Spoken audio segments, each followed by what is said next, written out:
ধুবড়ী জেলার পর্বতঝোড়া অঞ্চলের বগড়িবাড়ি থানা ঘেরাওয়ের ঘটনায় 14 জনকে আটক পুলিশের।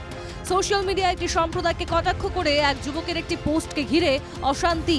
কয়েকশো মানুষ থানা ঘেরাও করলে প্রতিবাদকারীদের হটিয়ে দিতে পুলিশ শূন্যে গুলি চালায়।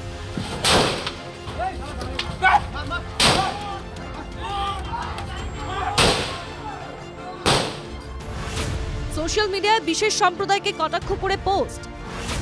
অভিযুক্ত যুবককে গ্রেফতারের দাবিতে বগড়িবাড়ি থানা ঘেরাও। অভিযুক্ত যুবককে ইতিমধ্যেই গ্রেফতার করেছে পুলিশ। থানা ঘেরাওয়ে জড়িত 14 জন প্রতিবাদকারীকেও আটক।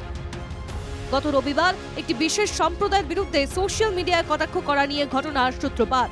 প্রতিবাদ জানিয়ে কয়েকশো মানুষ বগড়িবাড়ি থানার সামনে জাতীয় সড়ক অবরোধ করে।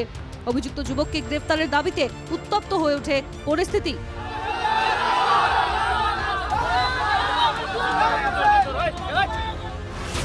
কয়েকশো মানুষের বিক্ষোভে পরিস্থিতি ভয়ঙ্কর হয়ে ওঠে।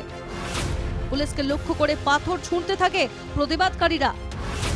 বেশ কয়েকজন পুলিশ কর্মী আহত হন পাথরের আঘাতে। উন্মত্ত জনতাকে ছত্রভঙ্গ করতে শূন্যে গুলি চালায় পুলিশ।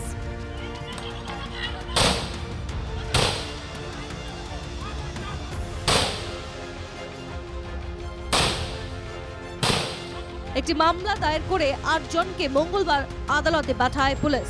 আটক অন্য 6 জনকে জিজ্ঞাসাবাদ করা হচ্ছে। বিলাসীপাড়া থেকে অবিনাশ শীলের রিপোর্ট, NKTV বাংলা।